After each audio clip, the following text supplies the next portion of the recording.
This bear belonged to Mary. She's 72, and last night she slept on a piece of cardboard on this sidewalk. How did our grandparents end up here? Why are more seniors landing on the streets than ever before? And can we fix this before we too become America's forgotten? Mary's story is unimaginable. It involves an eviction, a hospital bill, and a betrayal, but it also holds a clue to fixing this crisis. And speaking of this, on today's episode, we're going to unravel how this happened through the eyes of Mary, James, and Ruth, and we're going to confront the system that let them down. When we think of homelessness, our minds often conjure up images of young people, young men with backpacks, maybe young women pushing carts. And if we're honest with ourselves, a lot of us are thinking, well, they've made some decision in their life that put them in that situation. Most of the time, you're probably thinking it was some sort of addiction, drug, alcohol, something like that, that put them in their situation. But there is a silent crisis that is unfolding right underneath our noses. And I want to challenge that line of thinking that happens when we see someone that's homelessness, that it's some decision, most likely some addiction, that put them in that place. What happens when you work for half a century, raise a family, pay your taxes, and still lose your home? It's 2025 and America is facing a crisis we rarely discuss. 1 in every 5 homeless adults is now 55 or older. In just 10 years, homelessness among seniors has nearly doubled. Economists are warning us that by 2030, people over the age of 60 are going to represent about 1/3 of the homeless population. Behind those statistics are lives, real lives. Mary, who made dresses in a factory for 40 years. James, who served his country in uniform. And Ruth, who taught generations of children. Their stories, these are stories that are drawn from real stories from people across the country. So they're not unique. And they reveal how a perfect storm, rising rents, shrinking pensions, stagnant Social Security benefits, and increasing retirement age is pushing our elders onto the streets. And if we don't act now, is this the future that awaits all of us? Mary's story begins in 1971. She was 18 and she started her first job at a dress company in Dayton, Ohio. The work was repetitive, yes, hems and buttons under really harsh fluorescent lights, but the union wages that she brought in, they were enough for her, and she was able to buy a modest house and what she thought was a future. And back then, if you were working in a factory like that, even if you were single, you would be able to raise a family on factory pay. It would be tight, but you would be able to do it. Now, by the time Mary retired in 2015, the plant that she worked in had changed hands 6 times. And that pension she was depending on for retirement, once promised as part of her original contract, had been converted into a lump sum buyout, a really small lump sum buyout after corporate bankruptcy. Now, like many baby boomers, Mary didn't have a traditional pension. She tried to save in a 401k, but raising 2 children on her salary didn't leave a lot left over to spare to put back into her 401k. By the time she left the factory, she did have a modest $12,000 in retirement savings. Meanwhile, housing costs have skyrocketed.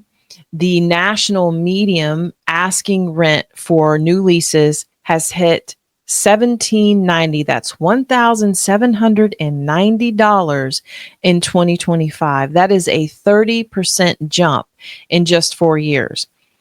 In fact, in cities like Denver, Tampa, Phoenix, rent has more than doubled since 2010. So fixed incomes, like what Mary had when she retired, simply haven't kept pace. And this also circles back to retirement age increases, Social Security cuts, pension reduction, and the list just keeps getting longer. But hey, like I said, Mary's on a fixed income. She had it planned out. She even sold her home 12 years earlier so that she could somehow take that money. She had to pay off her mortgage and it would help her, move into a more affordable place so that she would be planned out for her future. She worked hard, she retired, and with that, she had the peace of mind knowing that at least she would have a roof over her head, she would have enough food to eat, and adequate health care. Mary's landlord sold the property that she was renting out because she had sold her home, started renting a place to stay. Well, her landlord sold the property to a developer who planned luxury condos. So what they did was they offered the tenants $1,000 to move out. That's not enough to pay for movers, let alone secure a new lease. The cheapest studio Mary could find thankfully happened to be near her grandchildren, but it did cost $1,300 a month. The Social Security check she was getting was $1,790 a month. That left about $490 for food, medicine, electricity, car insurance, and everything else. You can see the math's not mathin', right? It just wasn't enough. So what choice does she have? Mary decided that she needed to dip into that small savings that she had saved. So she paid the security deposit. She rented the apartment, hoping that things would work out. But 2 months later, that same building changed hands again and new management came in and they raised the rent to $1,600 a month. Sadly, Mary's story, it's just not unique. It isn't unique. Her story represents real women across the country.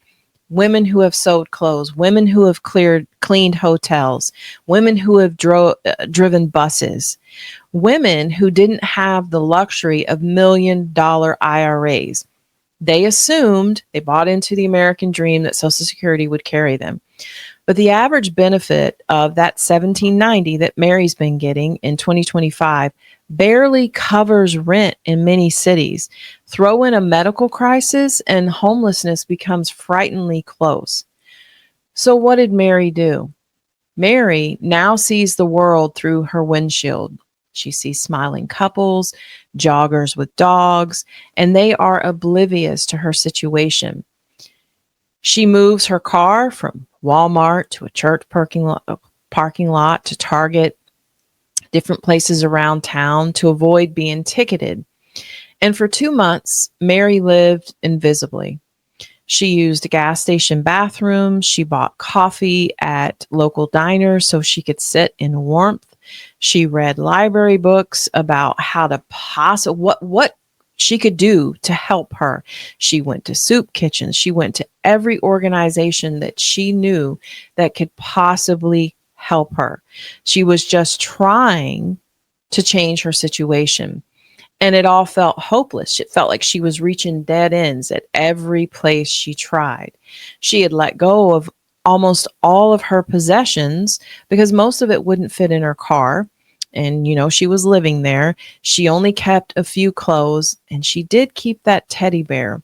She kept that teddy bear because it was a gift from her granddaughter, and it reminded her to not give in, to not give up. However, Mary had a turning point.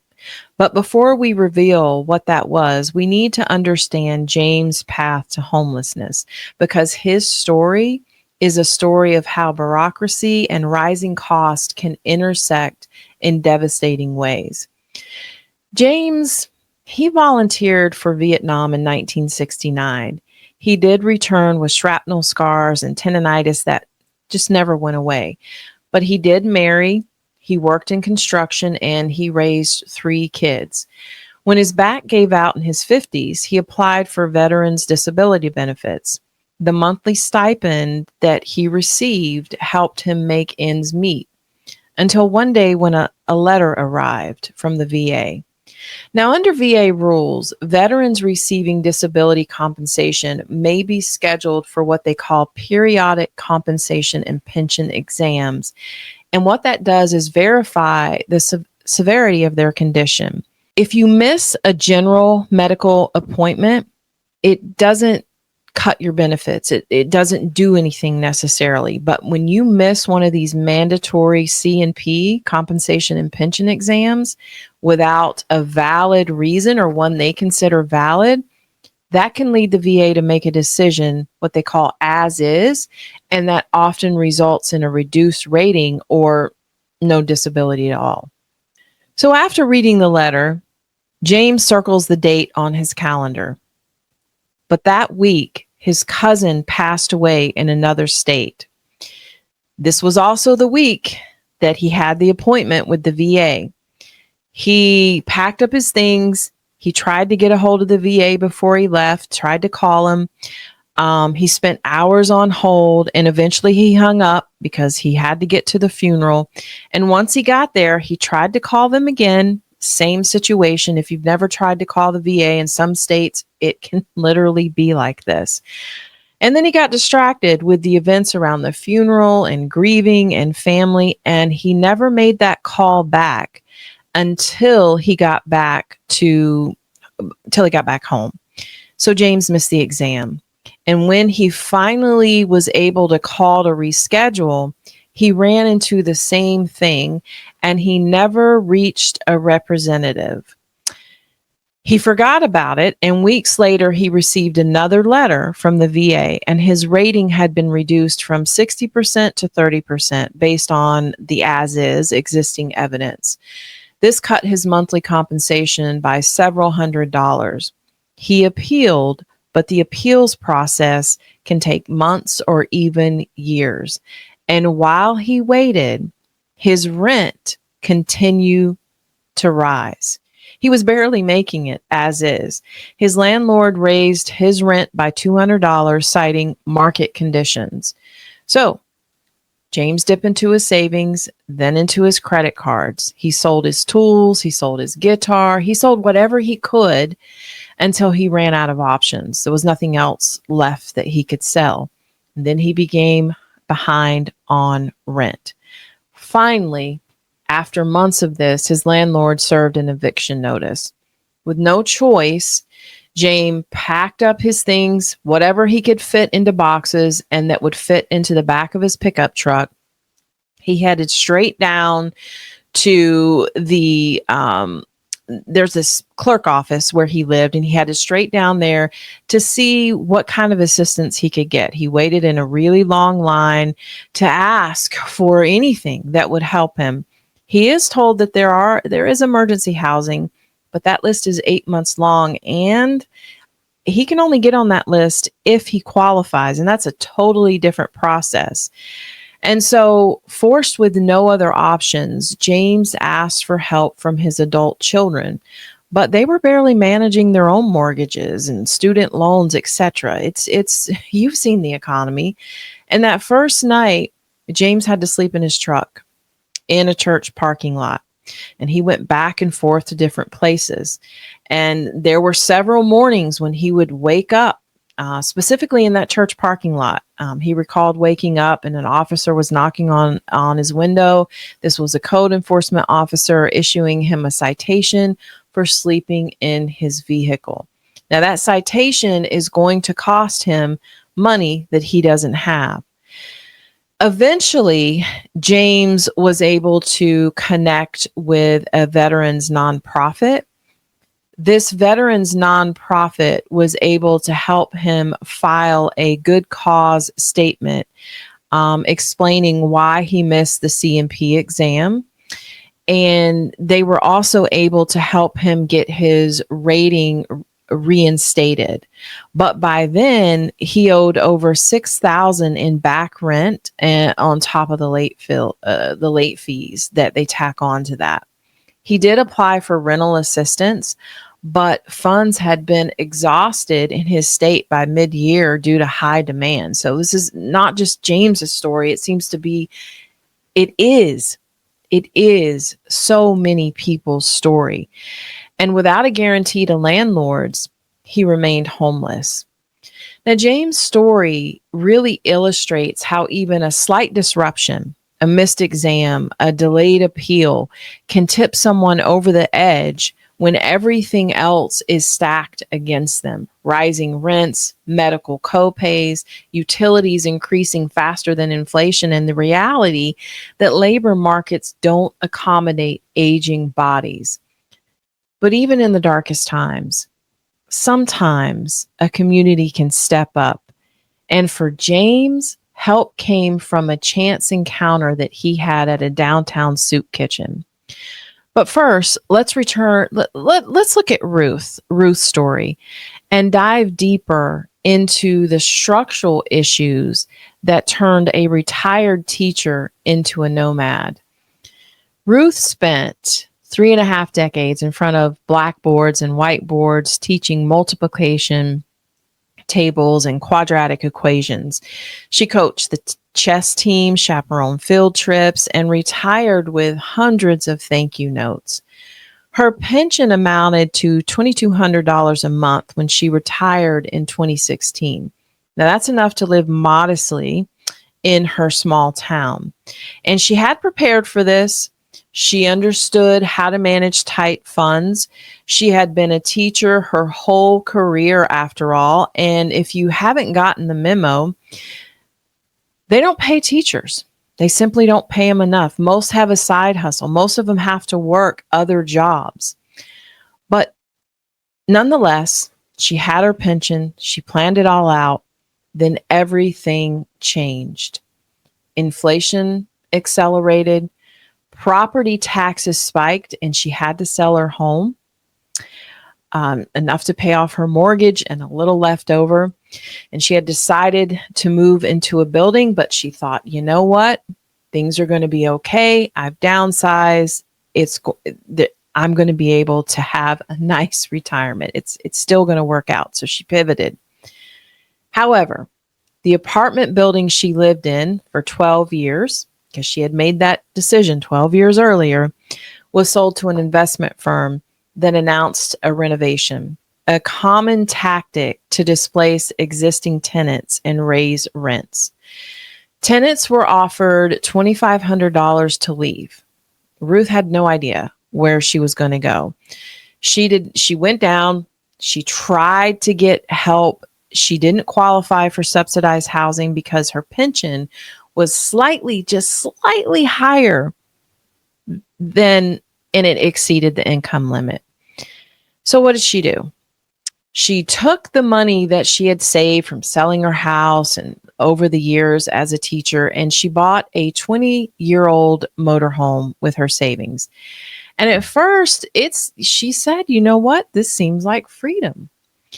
But then she learned about the patchwork of local ordinances that criminalize sleeping in vehicles. And plus, this was a 20-year-old motorhome. It didn't have all the upgrades that would make it much more comfortable. And Ruth became part of a growing community of so-called nomads.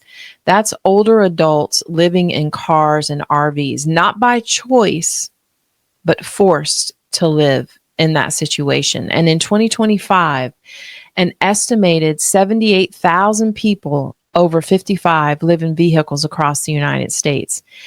Not by choice, but because there is simply nowhere else to go. So these are not the people that you see on the travel vlogs, van life, etc.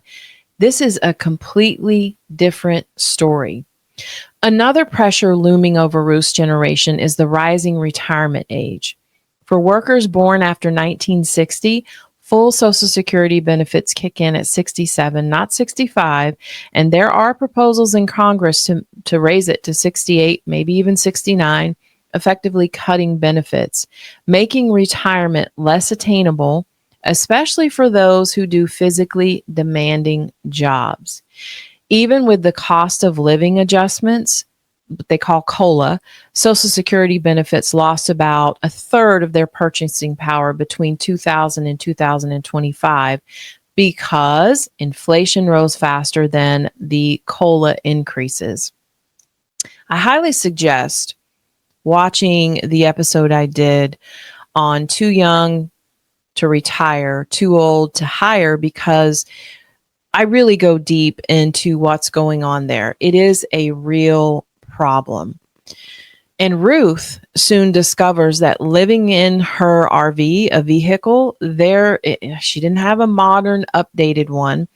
There was a lot of lack of sanitation and safety. She took showers at a gym, but when her membership fees increased and she could not afford that anymore, she started bathing with water bottles. And one night, when she was parked somewhere, she doesn't know who did it, but strangers started throwing rocks at her RV, and then they would sped off and they would come shake it. She couldn't call the police because, well, she was parked illegally.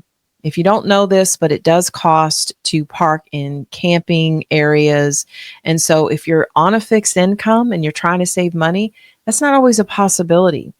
And so Ruth, she really felt invisible. Like no one was listening because she had been down to all those places. She had tried to get help. She had tried to get subsidized housing, but they told her that her pension was too much. And she decided one day that she had just had enough. Someone had to listen to her. So she took a trip to the library. She logged on to the local computer there and then on to a local forum, much like Reddit, if you've ever heard of that. And she started to write about her experience. And that would ignite a local movement. Her plea touched a nerve because what happened was, because she was writing on a local forum, she might have been better just to go on social media. That seems to help too. But she did it differently. And there were former students of hers who remembered her as the teacher who stayed late to help them understand fractions. They were the ones who got a hold of this and started reading it. And then they started sharing it with everybody that they knew. And those people started sharing it with other people. And within days, local news stations contacted her, were able to get a hold of her and covered her story. There were a lot of churches that held meetings in that town, and students organized a march to City Hall. And an unlikely coalition began to form. As Mary, James, and Ruth struggled, it turns out that who knows about this also matters. And is there anyone out there that is really trying to help this situation? And as it turns out through my research, there is a concept that is gaining traction, and especially in 2025, and it's called bridge housing. And if you're not familiar with it, it is transitional facilities that offer more privacy and services than emergency shelters, but they are less permanent than subsidized apartments. And if you're not familiar, and if you're wondering why they didn't go to emergency shelters, let me talk to you a little bit about that. Emergency shelters have very strict rules and regulations. Yes, that should be a good thing, right? Well, yet they do remain one of the most dangerous places for seniors. So imagine sleeping next to 100 people you don't know that are also homeless. You're at more risk already for being a senior, but you're at more risk for theft and physical assault as a homeless senior. Those are facts. In Los Angeles, Phoenix, and Seattle, there are a lot of pilot programs like the Senior Bridge House that are showing really promising results. Now, what happens in these situations, residents will pay 30% of their income. Now, I don't know how that works for homeless seniors who have no income. So I'm not really aware of that unless they're just assuming everybody has Social Security, but they need to think again. But nonetheless, what they have set up here is that residents pay 30% of their income. On-site case managers will help them apply for benefits, find healthcare providers, and search for a permanent home. So basically set them up with services they can get that will help them. There was a 2024 study that found that these types of programs like this, because if you're wondering, Who's paying for all this? And you're thinking, well, that's taxpayer dollars. It turns out that programs like this actually cost taxpayers less than half of what is spent if they didn't have programs like that, because homeless seniors who are out on the street sleeping in a non-safe environment, non-sanitary environment, go to the emergency room more often. A lot of times they're spending times in jail because police are coming in and sweeping all the people that are on the street. And Mary's story really intersects here because a volunteer at a church soup kitchen noticed Mary sleeping in her car. So what you can see is there a pattern. It seems like the right person kind of has to know that this is happening. And I hope that I'm putting out information to let you know that this is a real problem. But she noticed Mary sleeping in her car, and she went out, she made contact with her, and she put her in contact with a case manager who connected her with one of these bridge programs.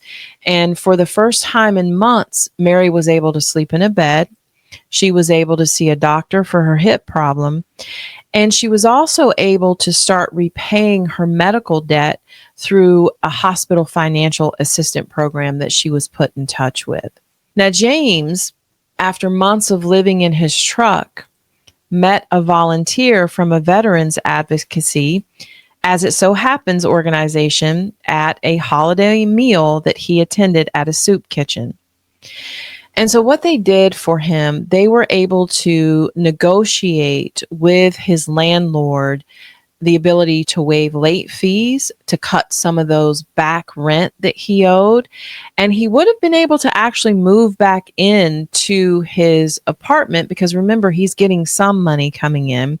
But unfortunately, the landlord had already rented his old place to someone else, and he wouldn't have been able to afford it anyway because the rent had been raised at that point. So without stable housing stock available, so how much do you have available? Reinstated benefits that he was getting alone could not guarantee James a roof. But he did end up moving into a bridge house, and he was able from there to transition into more sustainable housing for him. But he does still have contact with that bridge house, and he helps run a woodworking workshop so that people can gain some skills. Because if you didn't get the memo, retirement age is continuing to go up. So getting skills, maintaining skills is still important. Ruth, who was empowered by the response that she had received from just writing on that local forum, what she did was she started joining local activists that were advocating for safe parking programs, designated lots with bathrooms and security, where people who have to live in their vehicles can, park legally without getting citations or asked to, move to somewhere that was really unsafe. She also now sits on the advisory board of the Bridge House that she was able to transition into. And twice a week, she teaches budgeting and basic algebra classes to fellow residents, and she's been able to obtain more permanent housing. Now, at this point, you might be thinking, you know what? Thank you for this story. You told me there was a crisis, we've got like over half of people that are homeless, 55 and up. It's going to double in X amount of years, but you just gave me a happy ending. Looks like everything is working out. Well, that is true. These solutions, while heartening, are very fragile though. They rely on patchwork funding. Also, by chance, the right person at the right time made contact with each of these individuals. But it's still relying on patchwork funding. Municipal budgets strain from pandemic debt, philanthropic donations, business contributions, and they don't address the root causes: a shortage of affordable housing, wages not keeping up with living costs, and the erosion of retirement security. So as Mary places her bear on her pillow, pulls up her quilt, and turns off her light, and James sands the edge of a picture frame, helping people get skills. And Ruth is able to sit at a desk and write in her journal. For them, tonight brings safety. But outside those walls, the story is different because across America, nearly 600,000 people have no home. More than 100,000 of them are 55 and over, and that number is rising. Rents are climbing higher, pensions are shrinking, new laws are forcing people off the street. We have no idea where they're going. And proposals to raise the retirement age mean more of us will work until our bodies give out, only to find the safety net that we thought we had for retirement is full of holes, big holes. So if you think this can't be you, I ask you to take a closer look because it's not just misfortune. It is a system that leaves people behind when the math stops working. Every one of us is aging. Every one of us is vulnerable when the rent outpaces the paycheck, when illness hits, when savings run dry. And so this episode is more than just putting out this information so that you can know what is happening. It's asking you not to turn away, to see them, because how we treat ourselves, how we treat our elders is how we treat our future selves. And right now, we can do better. If this message moved you, please like, subscribe, and share this podcast because it helps me keep telling these types of stories and shining a light on the people too often forgotten and bringing voices like Mary's, James, and Ruth's to the world. Until the next episode, take care of your mind, body, and soul.